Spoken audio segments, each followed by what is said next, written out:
Okay, welcome everybody to Baal Shem Tov, teaching Baal Shem Tov here in Israel. We're really glad that you're joining us. Right now, we're dealing with teachings that relate to prayer. Um, okay, so Baal Shem Tov teaches that through faith, we connect malchus, which is referred to as ani, to thought, which is referred to as ayin, and all negative dissipates. Hey, Ronnie, good to have you with us.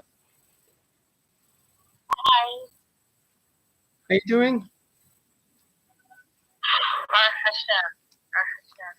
Good. Sounding good. I'm happy to hear that. So, yeah. So this is a really powerful teaching. It's just like this.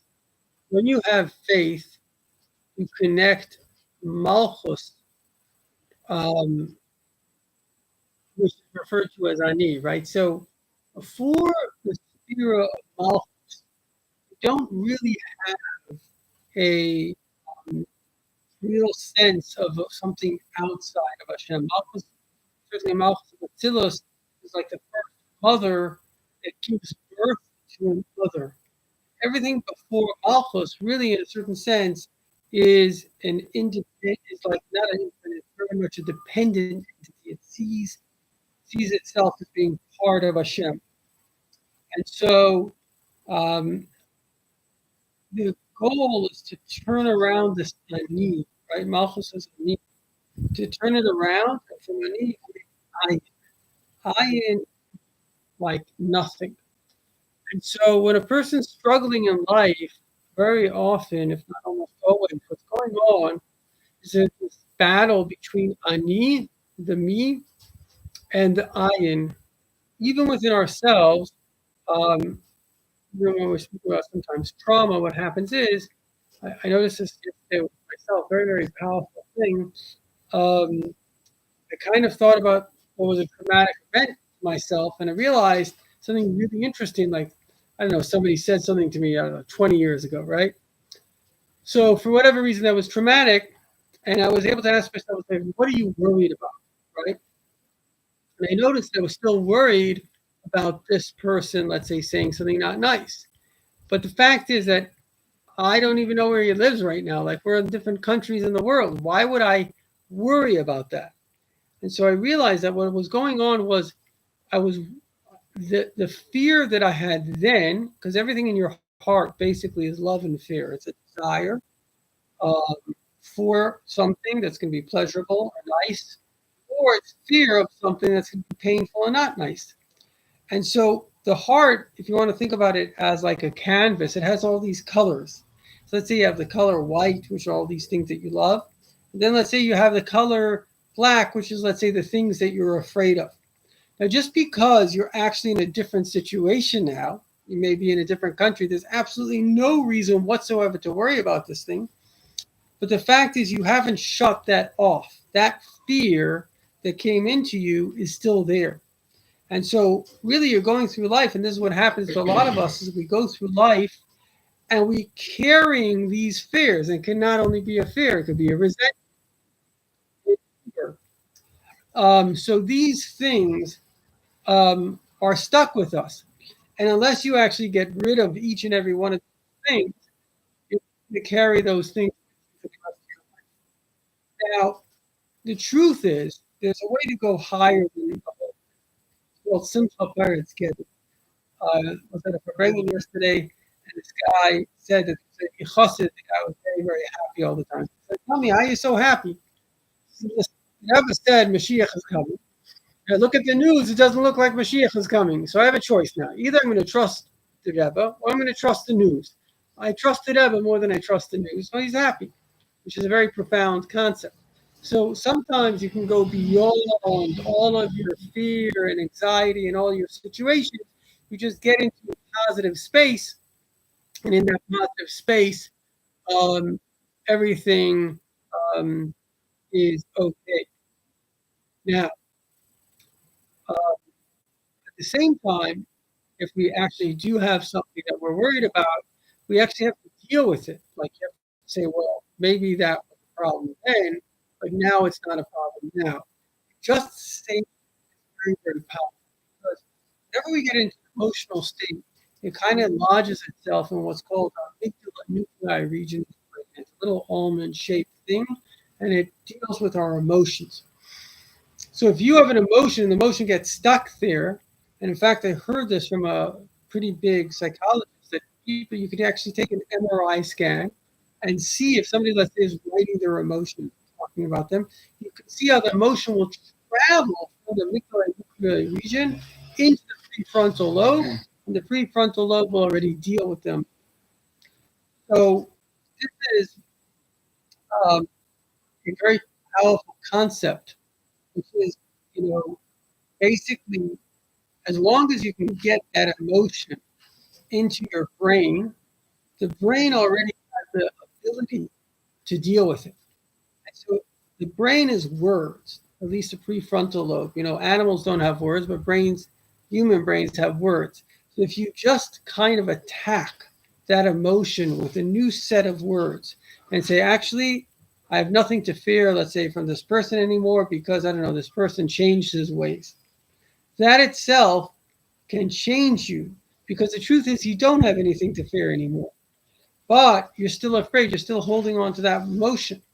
But if you can actually say that I have nothing to be afraid about, because let's say this person changed and now they're a good person, then words themselves can work on the emotion because the emotion has to have something that's going to change it around. That's why, according to Chassidus, there's something called Tracht gut, think positive and it will be positive.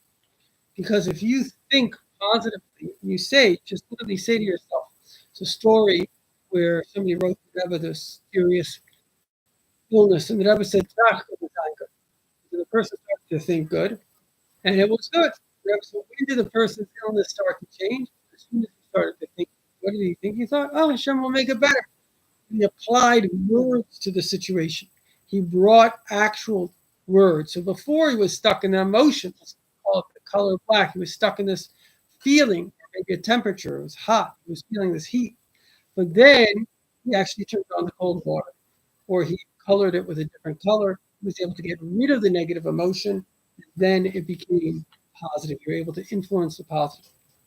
And so that's why we have a very powerful tool in life, which is simply words. If you use the words, or the word ani, which is I, can also be turned into ayin, which is nothing. Because once you go to the thought process, inside the thought process, what happens is all things are possible. In the emotion, one thing is possible. This is the reality.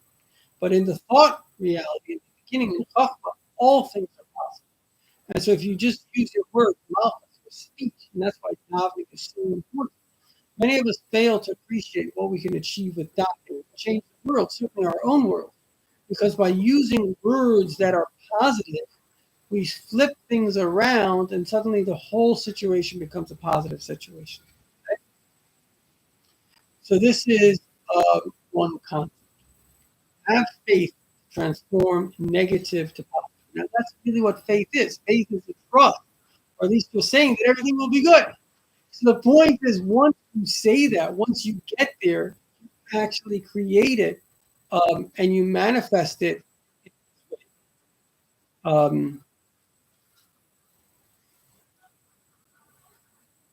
Okay, when a person thinks about a home, for example, it may take a moment, but to actually build a home, it may take years.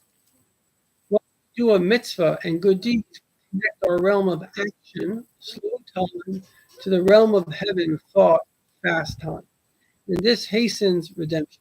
Again, so when we do a mitzvah, we are our universe is slow time. Everything's happening very slow. That once the Baal Shem Tov, he actually went up into heaven and he saw something. He wrote a letter with his brother-in-law, Gershon Kutavir, that about something that was going to go on, and this was something in the future. He sent a letter. Now, it's very, very interesting because this happened a lot with the Rebbe as well. Often people would write a letter to the Rebbe, let's say Sunday in Israel. Those days would take a week to get a letter to America. Let's say they haven't had it for a day. It would take a week for the letter to get back. They would get the letter a week later. It's almost like the Rebbe's love and writing the letter. So the Baal Shem Tov wrote a letter to his brother-in-law Gershon Kedaviri and put somebody in Cheder, and it wasn't a thing that he did, and they decided that he died. Baal Shem Tov said he did it L'Shem Shemaim, he did it for his honor, he did it for Hashem. So they decided that he would be blind for 3 months, because blind is not a bit like something that's dead, because they don't have any sensation in life, or not so much. So when that happened, he sends a letter. Those days probably took months to get a letter. So Gershon Kedaviri wrote back to him, everything you said is true, except for one thing. You wrote the letter before the story happened. Baal Shem Tov replied that in heaven there are various different levels. The world of Yetzirah, Bria, Letzilus. The higher you go, time has already happened. So like this setup that we have right now, that you're sitting in that chair, that I'm doing this chair, that I'm saying the words I'm saying, the people that are listening, every single thing that's happening, that already happened. Even according to quantum physics, the future is already the past. It's playing itself out. According to Chassidus, it's called Machshava HaKaduma Da'at, first thought of God. And that thought, Hashem predicted, if you want to call it that, designed everything that would ever happen. And the higher you are, if you could just imagine for a moment, imagine you're on a plane, you see down, you can see so much. You go lower, you see a little bit less, little till you're on Earth. There's very little you can see. You're like stuck in the time of Earth.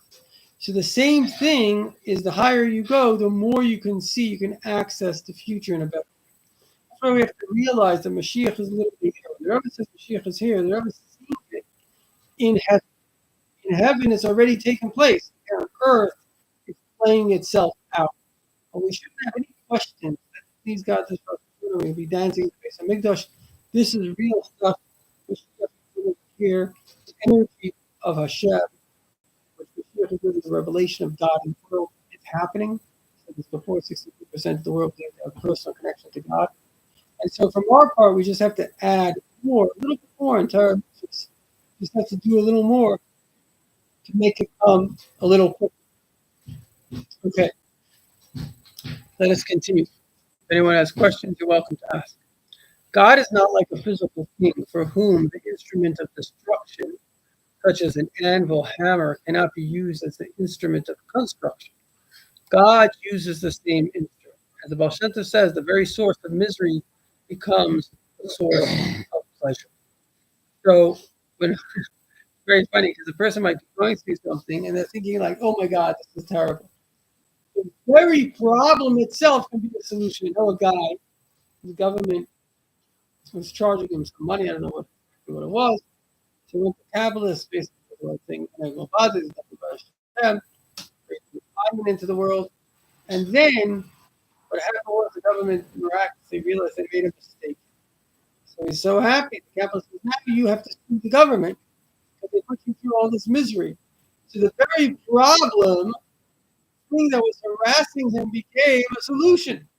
So this is a very important thing to remember as we're talking about us. Everything is energy, it's all light. And as it comes into this world, it can be manifested as darkness, but at source it's light. So we can connect just with this. Everything is from Hashem. Hashem can use the same problem as a solution.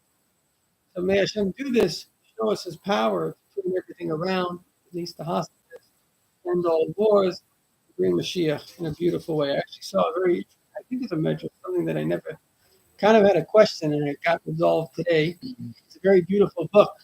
It's called, very interesting story, this girl by the name of Galit. And Galit, Galia, she is one of these, I'm going to call it autistic, like special needs, whatever it is. But effectively, there's something called facilitated communication. And what they do is they take these kids that are very severely handicapped, they can barely move. With a facilitator, the child points to letters, and then they are able to deal with these letters. And then they can communicate. So right away, this girl told when she started, the mother started to communicate with her, she said, um, what did she say? She said, "My mother, I love you. I am the soul of Sapta Simcha. I was sent uh, from heaven to fix up something um, in terms of educating children. You have merit of your ancestors and have been sent from heaven to return you to Truva." And her mother knew that this was true because she was saying things that only somebody else could know. That there was no communication. It was like the very fact that these things was a proof that it was true. And it's really amazing stuff. Many of these souls were saying that it's coming. In fact, some of these books, there's a book that was written called Secrets of the Souls. They spoke about the importance of doing tshuva. In fact, this was a while ago. They spoke about terror attacks, and then unfortunately that's come true in the negative. But I just decided today I bought the book and opened the book, and we saw a very interesting. I think it's the meditation source is good. That when Mashiach comes, it says something like Jerusalem will be 300 parsa, like very high, like somehow like the mountain will be in the sky. And Tzaddikim will grow wings and they will fly up. So we'll be able to fly around. It's very interesting. Perhaps when Mashiach comes, we'll have what's called Shleimusa Dekula, the best of everything. So maybe Hashem will give us wings and we'll be able to fly to locations that we want to fly. Okay, interesting. Let's continue. Sometimes we find it difficult to serve God, and God forbid also one can experience suffering or pain. Instead of being in an expansive state, we are in a constricted state. We should meditate on the words Asher Nishpati Ba'api, I swore in my anger. Then everything is God. This will sweeten the difficulty to joy. Okay, so again, this is very similar to what we said before. You see, life sometimes will be difficult situations. But what happens when we're in the difficult situations, we get worse at the situation. And in fact, that's what evil wants. Evil wants us to give it energy. Effectively, if you had to boil down evil, it's low self-esteem, which kind of has become narcissism, which is seeking validation. That's basically what it is. I remember this lady, she became a principal, my brother's mother-in-law, very, very special woman. She told me when she was a teacher once, there was this girl in her class, and she was like really mean. She would like pull other girls' pigtails and like really aggressive. And so instead of being aggressive with her, which is kind of a normal way of doing things, found out what's going on. She found out the child, his parents were getting divorced. She was going through a difficult situation. She tells, I love you so much. I'm wondering if you can become my helper. And this child that was so aggressive turned around. Because often in life, we're looking at the aggression, we're looking at the situation, and really behind these situations, this story that happened to me. I was in South Africa, Muslims there, and we were in a market. And in this market, first there were two Muslim younger people came, and most Muslims don't know that much about Islam. Many of them believe in God, and they all here. So yeah, they were like, we had a nice conversation. Then an older guy came over, and right away I could tell that this guy's looking for trouble. He starts talking about Palestinians. So I said to him, I said, listen to this. I said, do you love me or do you hate me? He couldn't say he loves me, and he couldn't say he hates me. He says, the Palestinians. So I said to him, I just want you to know that I love you. He put his head down and he walked away. Why? Because behind all of his anger was low self-esteem. It turned into narcissism, which turned into basically jealousy. That's what it was. And if you could get to the essence of what was going on, it says that you can only be mamtik dinim alabasharshin. You can only change anger at its source. So if a person comes to you and say, you smell, say, I don't smell. Say, no, you do smell. I don't smell. Tell me, smell me. Yeah, I'm telling you, you smell. So it's not going to work. Why? Because the problem is not the fact that you smell. Even if you did smell, a nice person doesn't come and criticize you. Right? As I say, criticism is a form of abuse. Why does a person criticize another person? It even happens from parents and become jealous. It happens because the person is jealous that you're feeling okay when they're feeling, basically, they're in pain and suffering from one reason or another. So you can't deal with the problem. That's why it's, all these people are dealing with problems. How do we deal with anti-Semitism? You can't deal with anti-Semitism. There was a German Jew who wrote an encyclopedia about Jews. Oh, people don't like Jews because they don't understand. No, it has nothing to do. If somebody's being mean, it has nothing to do with understanding the other person. It has everything to do with that person is jealous. The only possibility you can do is actually kind of love that person, make them feel good. That's not to say that sometimes you don't have to go to war. Sometimes you're dealing with an enemy, they don't want to hear you. You have to go to war. You have to and as the Rebbe said, that the Arabs or the terrorists are what we call, they have a din of a roidif, right? Somebody that's going to kill somebody else in halacha. You have to kill them first. It's an obligation. We have an obligation to wipe out the terrorists. And in addition, the Western countries have an obligation to wipe out Islamic terrorists because that's the role of a government. The role of a government is to protect people. So when you have a clear and a present danger, we're not creating the danger. From our side, they can worship Allah, they can do whatever they want, but they're choosing to. What did he say? It has a din of a What did he say? Speaking about Arabs, those people, the obligation what Israel has done by.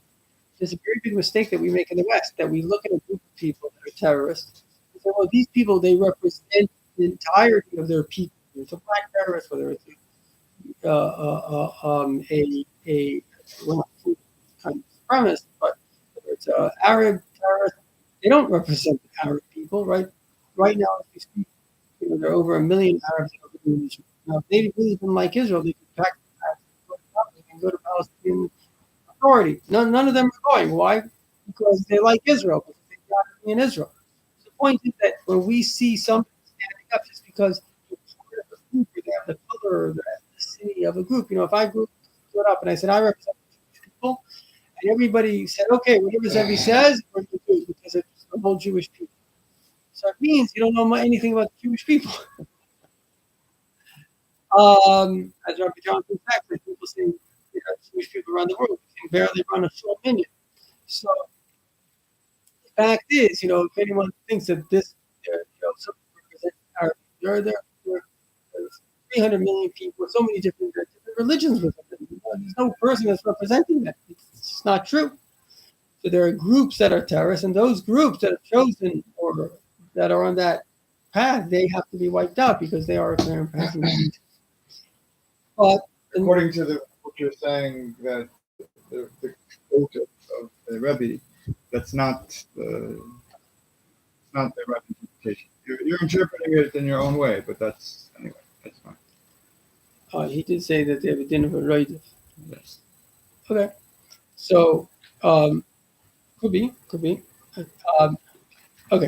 So could be.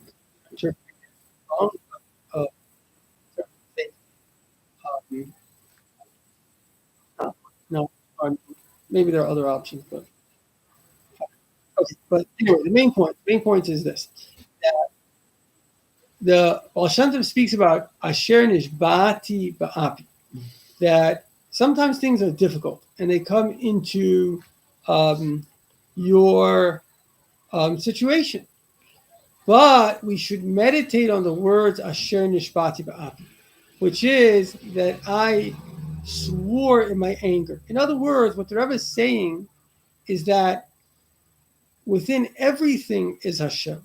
It's only when you're separating this event from Hashem, and so therefore you're feeling this event as being something which is negative.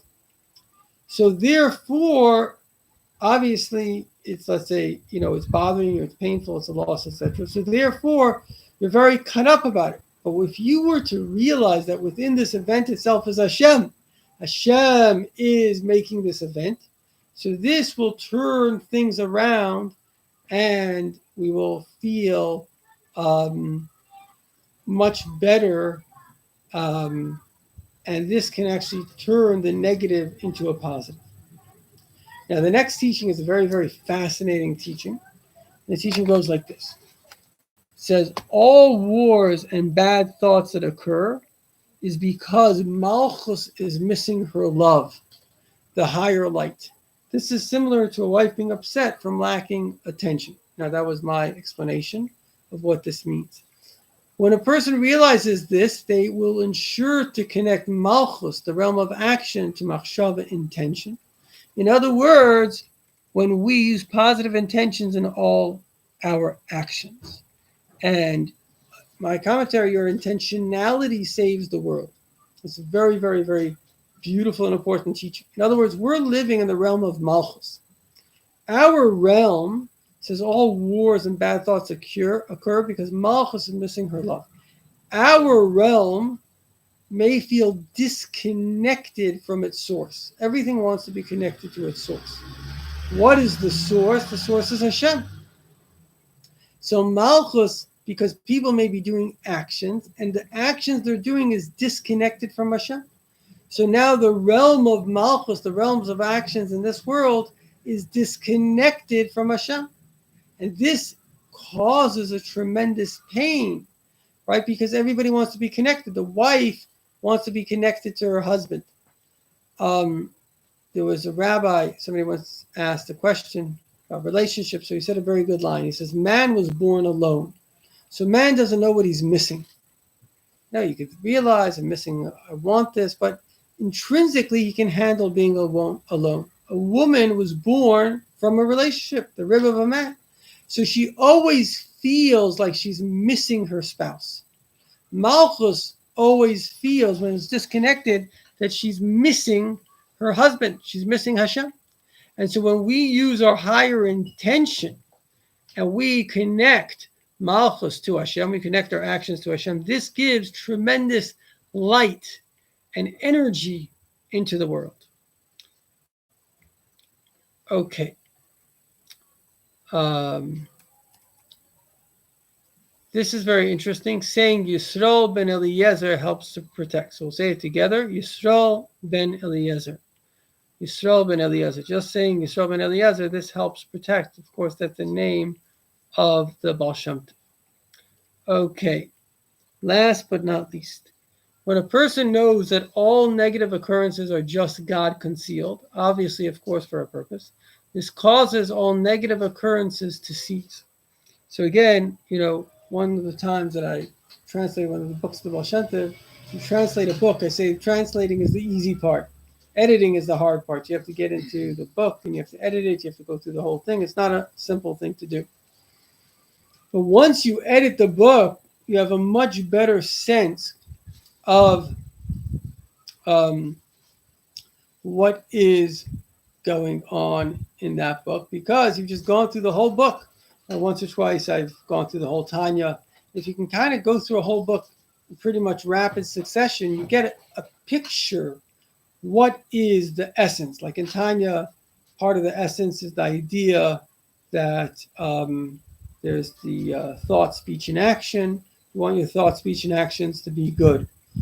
Part of the idea of Tanya is actually, interestingly enough, to daven. It's about motivating a positive love for Hashem. So this gives you the energy for the rest of the day in order to do the will of Hashem. Another thing of Tanya is that everything is energy. And so if you're doing the will of Hashem, you bring divine energy into this thing, and this thing becomes holy. So these are like core concepts which you can only get when you look through the whole thing. So now the story is that if you look at the teaching of the Baal Shem Tov, what's the Baal Shem Tov actually telling us? What's his bottom line? So one of his bottom lines is that everything that occurs outside of you is a reflection of everything that's occurring inside of you. So now we can understand this line a little bit better. When a person knows that all negative occurrences are just that, it's basically Hashem is concealed. Obviously, of course, for a purpose, so there's got to be a purpose, but right now you don't see the purpose, so you just see Hashem is concealed. This causes all negative occurrences to cease. So this causes that the bad things stop, because if you understand what it's all about, which is kind of just hiding Hashem, then you can actually uncover it, and the negative falls away and the positive comes. So let us do a little meditation where we think, take a deep breath in, and a deep breath out, another deep breath in, and a deep breath out. And we realize that Ein Od Mavadai is nothing but Hashem. It's all coming from my love, for Hashem's love for me, or Hashem's love for you. L'chaim v'levracha. Oh, very good. Thank you. Any questions?